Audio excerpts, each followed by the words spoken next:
لبيك اللهم لبيك আসসালামু আলাইকুম ওয়া রাহমাতুল্লাহি ওয়া বারাকাতুহু। সমস্ত প্রশংসা সেই মহান আল্লাহ পাকের জন্য। আল্লাহর প্রতি শুকরিয়া আদায় করি আলহামদুলিল্লাহ। তারপরে বিশ্বনবীর প্রতি লক্ষ কোটি দুরূদ এবং সালাম শান্তির দ্বারা বর্ষিত হোক, অর্পিত হোক, আল্লাহুম্মা আমিন। আজকে দিদি আমি আপনাদের কাছে আলোচনা করব। আলোচনার বিষয়টা হলো, আমরা যখন নামাজে সিজদা যখন করব, সিজদায় আমরা তসবিহ কতবার পড়ব।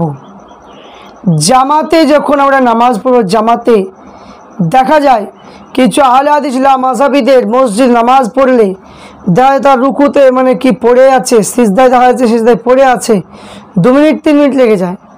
তাহলে এখানে সিজদা যখন আমরা করব, তসবিহটা কতবার পড়তে হবে, তসবিহটা কতবার পড়তে হবে।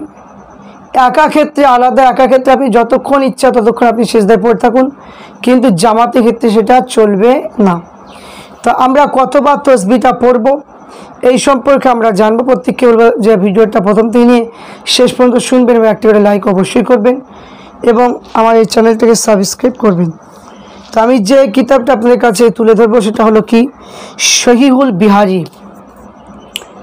সহিহুল বিহারি এই কিতাব থেকে এবং মুদ্দালাল নামাজ শিক্ষা আল্লামা রুহুল আমিন বশিরহাট রহমাতুল্লাহ আলাইহির লেখা কিতাব, এই কিতাব থেকে আলোচনা করব।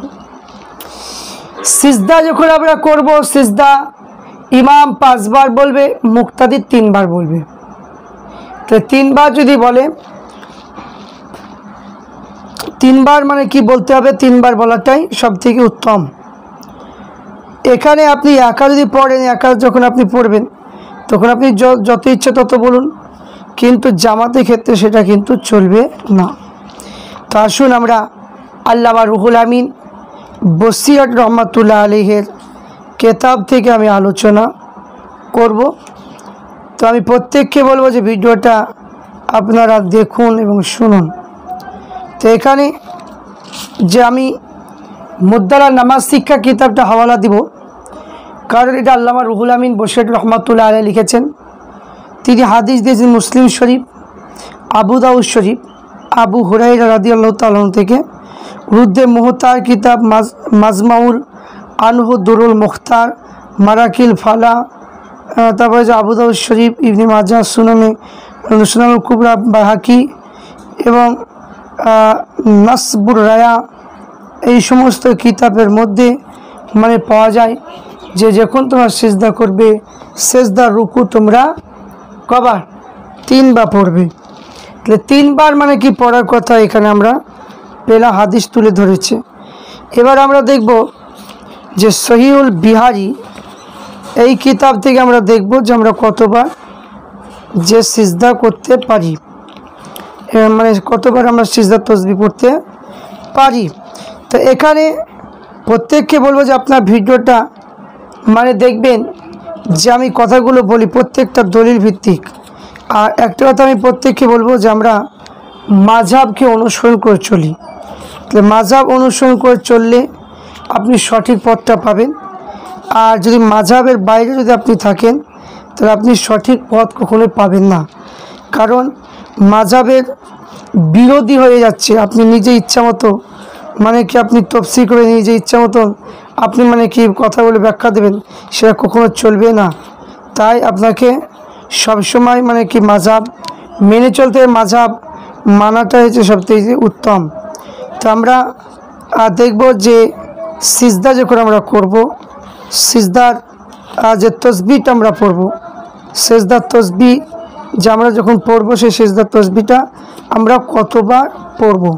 তো এখানে বলা হলো যে হাদিস এখানে আনা হয়েছে হযরত উকবা ইবনে আমর রাদিয়াল্লাহু তাআলা থেকে বর্ণিত। তিনি বলেন, যখন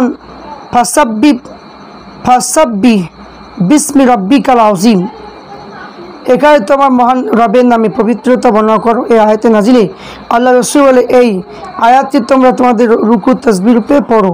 এইভাবে যখন যখন কি যে সাব্বিহ ইসমা রাব্বিকাল আলা, রাব্বিকাল আলা মানে তোমরা উচ্চ মর্যাদাশীল রবের নামে পবিত্রতা ঘোষণা করো। তাহলে আয়াত নাজিল হলো কিনা আল্লাহ রসুল বললেন তোমরা এটি তোমাদের সিজদায় তাসবিহ পরিণত করো। এই হাদিস থেকে মানে পাওয়া যায়, সনদটা হচ্ছে হাসান। তারপরে হজরতে মাসউদ থেকে হাদিস পাওয়া যায়, আল্লাহ রসুল সাল্লাল্লাহু আলাইহি ওয়াসাল্লাম বলে তোমরা কেউ যদি রুকু 3 বার সুবহান রাব্বিয়াল আযীম মানে পাঠ করে নেয় এবং রুকু পূর্ণ হলে সর্বনিম্ন পরিমাণ এইভাবে কেউ যদি সিজদা মাঝে সুবহান রাব্বিয়াল আলা 3 বার পাঠ করে নেয় তাহলে সিজদা পূর্ণ হলো। তাহলে সর্বনিম্ন পরিমাণ হাদিসটা ইমাম আবু দাউদ বর্ণনা করেছেন। তাহলে এখানে আমরা দেখতে পেলাম যে বর্ণনা করেছেন তাহলে ইমাম ইবনে খুজাইমা, তিনার সেই ইবনে খুজাইমার মধ্যে বর্ণনা করেছেন যে কি আলিম এবং ফকিহ হাদিস অনুসারে আমল করেছেন। তা রুকু সেজদা তাসবিহ পাঠের ক্ষেত্রে 3 বার অপেক্ষা কম না করা মুস্তাহাব মত করেছেন। আর বিখ্যাত ইমাম মুবারকপুরি রহমাতুল্লাহ আলাইহি তিনি বলেন যে 3 বার পাঠ করার সুযোগ মানে কি ইমামদের জন্য 5 বার তাসবিহ পাঠ করা মুস্তাহাব, আর যাতে তার পিছনে যারা আছে 3 বার পাঠ করার সুযোগ পায়। ইমাম তিরমিজি আস-সুনানের মধ্যে বলেছেন। তাহলে এখানে যে হযরত ইসমাঈল ইবনে উবাইদুল্লাহ হতে বলেন, তিনি বলে যে আবু হুরায়রা থেকে জিজ্ঞাসা করেছিলাম যে আমি একজন কানা ব্যক্তি, তো আমি সিজদায় কয়বার করে তাসবিহ পাঠ করব? তিনি বলে 3 বার তাসবিহ পাঠ করো। তো ইমাম ইবনে আবি শাইবা আল মুসান্নাফ আব্দুর রাজ্জাকের মধ্যেও রয়েছে হাদিসটা। তো এখানে 3 বারের কথা এখানে বলা হয়েছে। তারপর আমরা দেখব যে হযরতে আব্দুল মাসউদ বর্ণিত সুন্নাত হলো একজন মুসল্লি যখন রুকু যাবে তখন তার সুবহান রাব্বিয়াল আযীম ওয়া বিহামদিহি, তার সিজদায় যখন যাবে তখন সুবহান রাব্বিয়াল আলা ওয়া বিহামদিহি, এবং তারপর বলছে যে এই সিজদা অনুযায়ী 3 বার মানে কি বলার কথা এখানে বলা হয়েছে। তো হযরতে হুযায়ফা থেকে হাদিস যে বর্ণনা করেছে আল্লাহ রসুল সাল্লাল্লাহু আলাইহি ওয়াসাল্লাম বলেছেন রুকু করতেন সুবহান রাব্বিয়াল আযীম 3 বার, সিজদায় সুবহান রাব্বিয়াল আলা 3 বার তিনি বলতেন।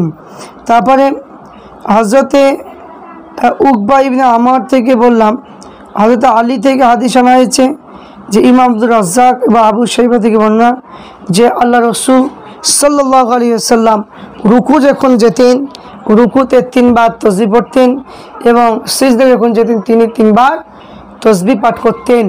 তাহলে এখানে আমরা যখন জামাতে নামাজ যখন পড়ব তখন ইমাম অন্তত 5 বার বলবে, মুক্তাদি 3 বার বলবে, এটাই যথেষ্ট। তাহলে আশা করছি আপনারা প্রত্যেকে বুঝতে পেরেছেন। প্রত্যেককে বলবো যে ভিডিওটা দেখুন এবং সেইভাবে আমল করুন। বাংলা পীর মুজাদ্দিদুজ্জামান আবু বকর সিদ্দিক রহমাতুল্লাহ মত পথ অনুযায়ী চলার তৌফিক দান করেন। আল্লাহুম্মা আমিন।